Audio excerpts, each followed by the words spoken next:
हमारे चैनल दृष्टि फार्मा में आप सभी का स्वागत है। तो जैसा कि हमने क्या किया था इससे पिछली वीडियो में, हमने अपना ट्रेडिशनल सिस्टम ऑफ मेडिसिन के सारे बेसिक प्रिंसिपल्स को कवर कर लिया था। तो आप हमारी प्रीवियस वीडियो में जाएं और इन टॉपिक्स को जल्दी से जल्दी कवर कर ले, क्योंकि एग्जाम जो है एकदम ही पास में है, आने ही वाले हैं। तो कंप्लीट करो अपना, जितनी बार रिवीजन होगी उतना आपके लिए फायदेमंद रहेगा। इसके बाद जैसे ही हमारा ये फार्माकोग्नोसी कंप्लीट हो जाएगा, इसके बाद हम प्रॉपर क्वेश्चंस के साथ 2 मार्क्स के क्वेश्चन ऑलरेडी अवेलेबल हैं हमारे चैनल पे, और इसके अलावा मैं लॉन्ग क्वेश्चंस की पूरी प्रॉपर वीडियो अपलोड करूंगी थोड़े टाइम में। ठीक है, तो देखो, और हाँ, इसके प्रॉपर नोट्स आपको हमारे टेलीग्राम के चैनल पे अवेलेबल हो जाएंगे, डिस्क्रिप्शन में जाएं, वहां से डाउनलोड कर सकते हैं। तो चलिए स्टार्ट करते हैं बिना देर किए हुए। तो हमें क्या देखना है इसके अंदर, method of preparation of Ayurvedic formulation. जो हमने वहाँ आयुर्वेदा पढ़ा, पंचमहाभूता पढ़ा, त्रिदोषास देखे, सप्त धातुस देखे, तो अब उन्हीं को देखते हुए, उन्हीं को बैलेंस करने के लिए हमने क्या किया है, कुछ प्रिपरेशंस को बनाया है। किससे? सारी हमारी जड़ी बूटियों से बनाई गई हैं। तो चलो देखते हैं, पहले सिलेबस में दिखा देती हूँ। सेम मैंने वही चीजें यहाँ पे मेंशन की है। देखो, अरिस्टा, अस्वा, और क्या हमारा, देखो, गुट्टिका, तेला, चूर्णा, लेहया और भस्मा। तो ये सारी आपको भी इसमें कवर होती हुई दिखेंगी, पूरा प्रिपरेशन के साथ। प्रिपरेशन, एग्जाम्पल, कौन कौन सी चीजें इसके अंदर ऐड हो रही है इंग्रेडिएंट के साथ। तो चलो देखते हैं। मैंने यहाँ लिख दिया है। इससे क्या होगा कि आपके दिमाग में ये देखते ही ना, जैसे ही आप अभी प्रिपरेशंस को कवर कर लोगे, मैंने भी जब प्रिपरेशंस को अच्छे से पढ़ा, स्टडी करी, उसके बाद मैंने यहाँ पे लिख दिया है ताकि हमें याद रहे। कि इससे क्या होगा, हमें प्रोसीजर पूरा ध्यान आ जाएगा। तो अरिस्टा और अस्वा जो होती है वो लिक्विड डोजेज फॉर्म होती है। गुट्टिका जो है हमारी, क्या, टैबलेट से गुट्टिका याद रखो, ठीक है, हमारी सॉलिड डोजेज फॉर्म होती है, पिल्स वगैरह। और तेला यानी तेल, लिक्विड होता है। चूर्णा कैसा होता है हमारा, सॉलिड होता है, पाउडर फॉर्म है। लेहा जो होती है, लेहा ये सॉलिड, सेमी सॉलिड होती है, यानी कि काफी ज्यादा गाढ़ी होती है, ये विसिड होती है। और भस्मा भी सॉलिड प्रिपरेशन है। तो चलो देखते हैं थोड़ा अरिस्टा के बारे में। वही, अब पहली लाइन वही हो जाएगी हमारी कि क्या है, लिक्विड डोजेज फॉर्म है। एग्जाम्पल जैसे कि 10 मूला अरिस्टा और अशोका अरिस्टा, यानी कि इनकी हर्ब्स जो होंगी, जड़ी बूटियां, इनकी वो हमारी क्या होंगी, वेरियस डिजीज में यूज होंगी। डिजीज के नाम आप अगर आता है तो थेरेपेटिक के अंदर काफी सारे डिजीज के नाम लिख के आ सकते हैं। चलो प्रिपरेशन देखते हैं। उसके लिए सबसे पहले इंग्रेडिएंट देखते हैं कौन कौन से यूज होते हैं। तो हम क्या करते हैं, जड़ी बूटियों का काढ़ा बना लेते हैं। डिकॉक्शन ऑफ हर्ब्स, जैगरी यानी कि गुड़ या फिर चीनी ले लो। वाटर, पानी यूज होगा। और क्या, ग्लास का पूरा वेसल होगा, या फिर जो अर्धन जार आते हैं ना हमारे, वो भी यूज होते हैं। मस्लिन क्लॉथ होगा, कपड़ा हमारा क्लीन एकदम, और एयर टाइट जार। ठीक है, ये ताकि मॉइस्चर ना आ सके। क्यों? क्योंकि हम अलग से इसमें प्रिजर्वेटिव तो यूज करते नहीं है, तो यहाँ पे हमारे कंटामिनेशन के चांसेस रहते हैं, माइक्रो ऑर्गेनिज्म की ग्रोथ हो सकती है। तो हमें उससे बचने के लिए एयर टाइट कंटेनर में रखना पड़ता है, लाइट से भी दूर। उसके बाद देखो, मेथड ऑफ प्रिपरेशन देखिए तो क्या है। देखो, इसके अंदर हमारी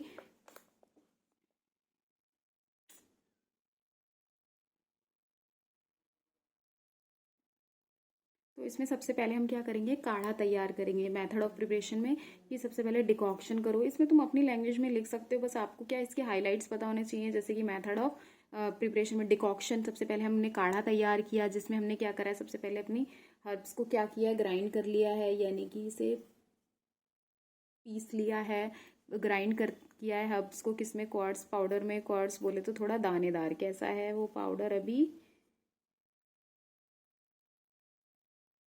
दानेदार है। ठीक है, इसमें हमने कर लिया। उसके बाद हमने बॉईल किया हर्ब्स को, किसके साथ, वाटर के साथ, ताकि हम क्या बना सके, काढ़ा बना सके। हम काढ़ा यहाँ पे क्यों बना रहे हैं, क्योंकि यार ये एक लिक्विड प्रिपरेशन है। अरिस्टा और अस्वा में के दोनों के प्रोसीजर एकदम सेम है, बस नाम अलग है। ठीक है, तो दोनों में ही आप सेम प्रोसीजर जो है लिख के आएंगे, इसलिए मैंने अगले को देखना थोड़ा सा बताया, बस उसके एग्जाम्पल। तो जैगरी सॉल्यूशन है, उसको बनाया, यानी कि गुड़ का सॉल्यूशन, या फिर चीनी ले सकते हैं पानी में। ठीक है, डिसॉल्व किया तो एक सॉल्यूशन तैयार हो गया। अब हमारे पास क्या तैयार है, एक तो डिकॉक्शन तैयार है, जिसमें हमने हर्ब्स को पानी के साथ मिक्स किया है, बॉईल किया है, उसे काढ़ा बनाना है गर्म करके। फिर उसके बाद जैगरी सॉल्यूशन है। अब हम क्या करेंगे, जो डिकॉक्शन है उसको जैगरी सॉल्यूशन के साथ मिक्स कर देंगे, फिर उसे फर्मेंटेशन के लिए रख देंगे। फर्मेंटेशन बोले तो उसे क्या करने के लिए कि वो पूरा उसमें जितना भी ऑर्गेनिक है सब कुछ ब्रेक हो जाए, टूट जाए, केमिकली वो बिल्कुल बदल जाए। तो यहाँ पे कोई भी चीज़ फर्मेंट तब होती है किसी भी एंजाइम की मदद से, ऑर्गेनिक मटेरियल या जो भी उसके अंदर प्रेजेंट है सब टूट चुका है, केमिकली बदल गया है, यानी कि एक तरीके से सड़ा देना चीज़ों को, मैं बोलूँ तो। तो फर्मेंट कर दिया कैसे, ग्लास वेसल में हमने जो ये सॉल्यूशन तैयार किया था डिकॉक्शन प्लस जैगरी सॉल्यूशन, इसको हमने उसमें डाल दिया। फिर इसे एक मसलिन क्लॉथ से कवर कर दिया, काफ़ी मखमल से कपड़े का, है ना। फिर प्रिवेंट करते हैं कि इससे क्या होगा, जैसे ही हम उसे कवर कर देते हैं अपने ग्लास वेसल को या जार को, तो कंटामिनेशन होने के चांसेस बिल्कुल ख़त्म हो जाते हैं, रुक जाते हैं। फिर और हम इस फर्मेंटेशन को जो है डार्क प्लेस पे रखते हैं, ठीक है, सनलाइट से दूर रखा जाता है। और फिर जो ये फर्मेंट जो मिक्सचर है फर्मेंट होने के लिए रखा है, इसको हम 1 महीने तक छोड़ देते हैं, जब तक या फिर वो जब तक थोड़ा सा खटास ना आ जाए उसमें, वो एसिडिक ना हो जाए। तो हम ऐसे बनाते हैं अपने अरिस्टा को, ठीक है। उसके बाद जैसे ही 1 महीना हो जाता है या वो एसिडिक हो जाता है थोड़ा, तो हम उसे स्ट्रेन कर लेते हैं, यानी कि छान लेना क्लॉथ की मदद से। वो जो लिक्विड हमारा तैयार हुआ है उसको छान लेंगे, ताकि उसमें से थोड़ा बहुत जो भी एक्स्ट्रा चीज़ें या डस्ट है, क्वालिटी को अच्छा करने के लिए हम उसे छान लेते हैं प्रॉपर, ताकि क्लियर दिखे वो हमें। और फिर उसे स्टोर कर देते हैं लिक्विड को, किस में, एयर टाइट ग्लास वेसल में। तो ये था स्ट्रेनिंग और स्टोरेज, ठीक है।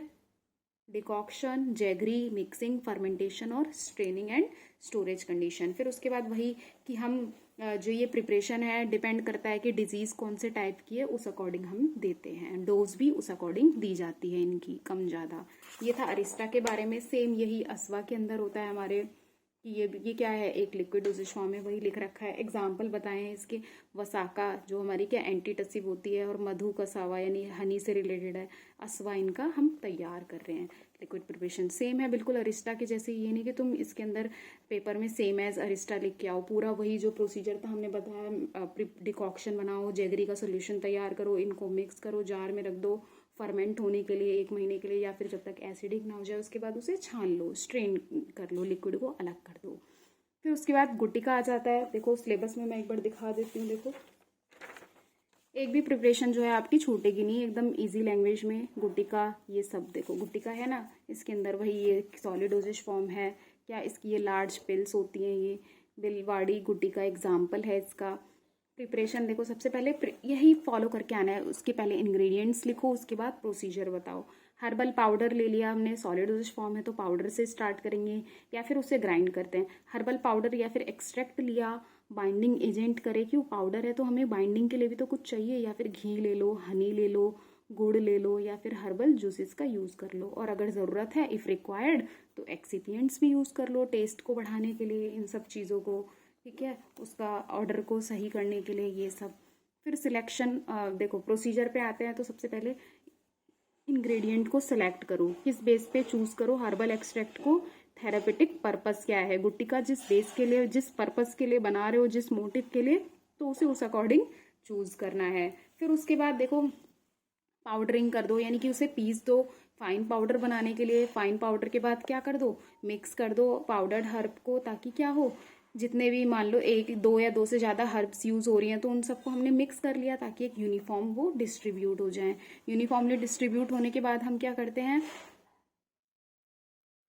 मिक्सिंग कर दी हमने हर्ब्स की, ठीक है, पाउडर जो ग्राइंड किए थे जितने भी। फिर उसके बाद बाइंडिंग एजेंट यूज़ कर लेते हैं, जो हमने बोला था हनी, घी, इन सबको, ताकि एक डो तैयार कर ले। जैसे कि हम जब यार आटा लगाते हैं तो एक डो ही तो तैयार करते हैं, जो हमारा आटा है उसमें पानी यूज़ किया, फिर एक डो तैयार हो गया। ऐसे ही हम अपने जब पिल्स को बनाते हैं तो सेम यही प्रोसीजर फॉलो करते हैं। फिर उसके बाद पिल्स बन गई हमारी, तो थोड़ा सा पोर्शन जो है मिक्सचर का हम लेंगे और उसको रोल कर लेंगे स्मॉल यूनिफॉर्म साइज पिल्स बनाने के लिए, या फिर टैबलेट बनाने के लिए। देखो लिखा हुआ है यहाँ पे, पिल्स बन गई, उसके बाद ड्राई कर लेंगे छाँव में या फिर लो टेम्परेचर में, डायरेक्ट सनलाइट से अवॉइड करेंगे ताकि वो खराब ना हो जाए लाइट से। स्टोरेज कंडीशन वही कि गुटिका को स्टोर करेंगे एयर टाइट कंटेनर में, मॉइस्चर से दूर रखेंगे या फिर डायरेक्ट सनलाइट से उनको दूर रखना है हमें। तो क्या क्या प्रोसीजर था, कितना इजी। सबसे पहले इंग्रेडिएंट को चूज़ करो, हर्ब्स को जो है हमारी हर्बल एक्सट्रैक्ट है उसको चूज़ करो, उसके बाद पाउडरिंग करो, यानी उसे ग्राइंड करो। पाउडरिंग लिखा है तो ये याद रखो यार, चूरा बना दो, एकदम फाइन बना दो। फिर मिक्सिंग कर दो, जितने भी पाउडर हैं उनको एक साथ, जितने भी हर्ब्स यूज़ हो रही हैं सबको मिक्स करो। बाइंडिंग एजेंट यूज़ करो ताकि ये क्या हो, थोड़ी सा वहाँ पे मॉइस्चर जो है प्रोवाइड हो, डो बन जाए। फिर उसके बाद उसे स्मॉल छोटे छोटे पोर्शन में डिवाइड करते चलो, स्मॉल स्मॉल रोल करते हुए, तो हमारे पिल्स या टैबलेट तैयार हो जाती हैं, है ना। उसके बाद ड्राइंग कर ली, स्टोरेज हो गई। तो इस तरीके से गुटिका भी खत्म हो जाता है। कितना ईजी था, कुछ मुश्किल नहीं था। और पेपर में मैं बता रही हूँ, छोड़ के भी मत आना, बहुत सही नंबर मिल जाएंगे। देखो अब उसके साथ मैंने क्या किया, इनको और जल्दी से कवर किया है। देखो तेला, तेला यानी कि तेल, ये हमारा लिक्विड डोजेज फॉर्म है। मेडिकेटेड ऑयल्स हैं हमारे जो जिनके अंदर थेरेपेटिक यूज़ होता है, जैसे भृंगराज सुना होगा, भृंगराज तेल और धनवंतरा तेल हो गए, अलग अलग टाइप की। जैसे भृंगराज यार पेन वगैरह हो रहा है तो इन्फ्लामेशन को, सूजन को कम करने के लिए यूज़ हो गया हमारा, ठीक है। और मेथड देखो प्रिपरेशन के वही सेम फिर से कि बेस ऑयल, अब यहाँ पे क्या ऑयल है तो ऑयल यूज़ होगा, जैसे सीसेम ऑयल हो गया, मस्टर्ड ऑयल, और दोनों कॉम्बिनेशन में भी यूज़ हो सकते हैं। हर्ब्स यूज़ हो गई, हर्ब्स तो आनी ही है, जड़ी बूटी। जब भी तो हम आयुर्वेदिक प्रिपरेशन पढ़ रहे हैं तो ये मत भूल के आना, सबसे पहले सिलेक्शन करना हर्ब्स का ही। वाटर इफ़ रिक्वायर्ड, अगर पानी की ज़रूरत है, अब सोचो अगर वाटर यूज़ करेंगे तो हमें यहाँ पे हीट भी करना पड़ेगा, डिकॉक्शन बनाना पड़ेगा, ठीक है। वही सिलेक्शन कर लिया इंग्रेडिएंट का, उसके बाद उन्हें फाइन कर लिया, मिक्स कर लिया, यूनिफॉर्म डिस्ट्रीब्यूशन कर दिया, डिकॉक्शन तैयार किया, काढ़ा तैयार किया। अगर ज़रूरत है, अगर हमने पानी यूज़ किया तो हम वहाँ पे डिकॉक्शन बनाएंगे, क्योंकि हम हीट करके क्या करेंगे, पानी को उड़ा देंगे। फिर उसके बाद मिक्सिंग, बेस ऑयल लिया, फिर उसमें जो है हर्ब्स अपनी स्लोली हमने ऐड करी। उसके बाद कुकिंग यानी कि बनाना, कैसे लो हीट पे हम इन सबको अच्छे से मिक्स कर देंगे। फिर कूलिंग कर लेंगे, उसे ठंडा कर लेंगे, ठंडा करने के बाद स्ट्रेन कर लेंगे, यानी कि लिक्विड को एक क्लीन क्लॉथ की मदद से स्ट्रेन कर देंगे अपने ग्लास वेसल में। फिर स्टोर कर लेंगे, स्टोर इन क्या डार्क प्लेस पे स्टोर करेंगे और लाइट से हम दूर रखेंगे, एयर टाइट कंटेनर में बंद करके रखेंगे। तो ये था प्रोसीजर। बिल्कुल देख रहे हो ना कि सब में हमारे सेम ही तो है, कुछ अलग थोड़ी ना है, बस नाम बदल दिया है। बस आपको पता होना चाहिए कि अगर हम लिक्विड प्रिपरेशन बनाएंगे तो वहाँ डिकॉक्शन वर्ड का यूज़ करना है, मिक्सिंग, कुकिंग, कूलिंग और हीट, ये सब होगा। और जब हम डायरेक्ट सॉलिड डोसेज फॉर्म बनाएंगे तो कुछ नहीं, ग्राइंडिंग वर्ड ध्यान रखना है, ग्राइंडिंग तो सब में ही होगी, बट डायरेक्ट मिक्सिंग तो इनके स्टेप्स काफ़ी ईजी होंगे। तो चलो अब थोड़ा चूरन के बारे में देख लेते हैं। चूरना है ना, सॉलिड डोसेज फॉर्म है, बल्क में दी जाती है, जैसे कि ट्राइफल चूरन हो गया हमारा, त्रिफला और सुदर्शन चूरना हो गया, ये दोनों, ठीक है। मेथड देखो प्रिपरेशन के, इंग्रेडिएंट हमारे वही ड्राइड हर्ब्स होंगी, रॉक सॉल्ट यहाँ पे यूज़ होगा, हो अगर ज़रूरत है तो शुगर, हनी अगर ज़रूरत है तो इफ़ रिक्वायर्ड। ये तीनों चीज़ें ज़रूरी नहीं है कि ये यूज़ ही हों, अगर ज़रूरत है, नेसेसरी है, तब हम लेंगे। प्रोसीजर क्या है, वही इंग्रेडिएंट को चूज़ करो, है ना, based on the therapeutic purpose क्या है हमारा जो हम चूरन बना रहे हैं। क्लीन करो, ड्राई करो हर्ब्स को, फिर ग्राइंडिंग कर दो, मिक्सिंग कर दी, है ना। मिक्सिंग कब करेंगे, जब हम 2 या 2 से ज़्यादा पाउडर को यूज़ कर रहे होंगे, पाउडर्ड हर्ब्स को यूज़ किया है। फिर उसके बाद स्टोरेज कर देंगे। तो चूरन बनाने की जो विधि है वो बहुत ही आसान है। ये तैयार हो गया, ठीक है। फिर उसके बाद कुछ नहीं, हमारे 2 बचते हैं, बहुत ईजी है ये भी। देखो लेहा, लेह या बोलेंगे, है ना, लेहा। तो इसको अवेलहा भी, अवेल लेहा भी बोला जाता है। अवलेहा सेमी सॉलिड है ये, जैम लाइक होता है ये, बिल्कुल जैम जैसी इसकी कंसिस्टेंसी होती है, जैसे हमारी किसान जैम आती है। एग्जाम्पल में क्या, कुसमंदा अवेलेहा हो जाएगा, अवलेहा। थोड़ा सा कठिन वर्ड है लेकिन कोई बात नहीं। मेथड ऑफ प्रिपरेशन में देखेंगे, इंग्रेडिएंट हर्बल पाउडर, जैगरी, गुड़ या फिर चीनी, घी या फिर सीसेम ऑयल होगा, हनी, वाटर, ड्राई फ्रूट्स और मसाले वगैरह अगर ज़रूरत है तो यूज़ होंगे। अब देखो वाटर भी आ रहा है ना, और ऑयल भी है, तो यहाँ पे हीट ज़रूर कर देंगे, हीटिंग होगी, डिकॉक्शन भी होगा अगर वाटर यूज़ किया है तो। सबसे पहले सिलेक्शन कर लो हर्ब्स का, इंग्रेडिएंट को सिलेक्ट करो थेरेपेटिक पर्पस के बेस पे कि हम लेहा जो है बना क्यों रहे हैं। पाउडरिंग, और देखो सेमी सॉलिड वर्ड ध्यान रखोगे तो इसे विस्कस बनाना है हमें, कैसे एकदम गाढ़ा ही रखना है। डिकॉक्शन अगर ज़रूरत है तो किया। फिर जैगरी सिरप तैयार कर लिया एक अलग पैन में। कैसे जैगरी सिरप कैसे बनाएंगे, गुड़ को पानी में ऐड करके थोड़ा गाढ़ा बना देंगे। उसके बाद क्या करेंगे हम, मिक्सिंग। कैसे, सबसे पहले सीसेम ऑयल लिया, उसमें जो हमारी हर्ब्स थी उनको ऐड किया, फिर उसके बाद सिरप ऐड कर दिया, किसका, गुड़ का। कुकिंग कर लेंगे, कुकिंग हम लो टेम्परेचर पे क्या करते हैं, हीट करते हैं। फिर उसके बाद हीट करने के बाद कूलिंग करेंगे, कूलिंग के बाद यहाँ पे हनी दोबारा से ऐड होगी।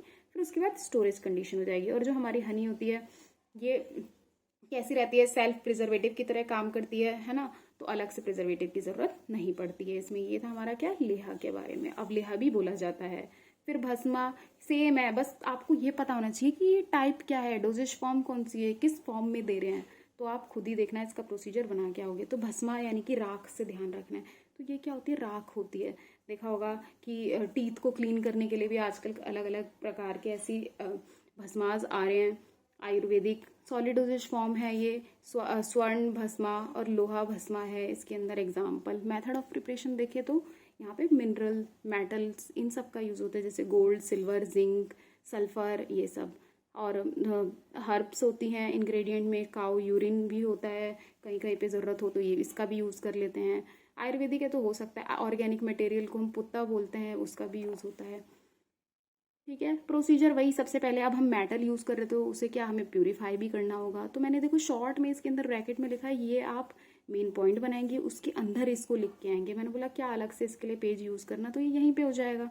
प्यूरिफाई करना मेटल को, मिनरल को।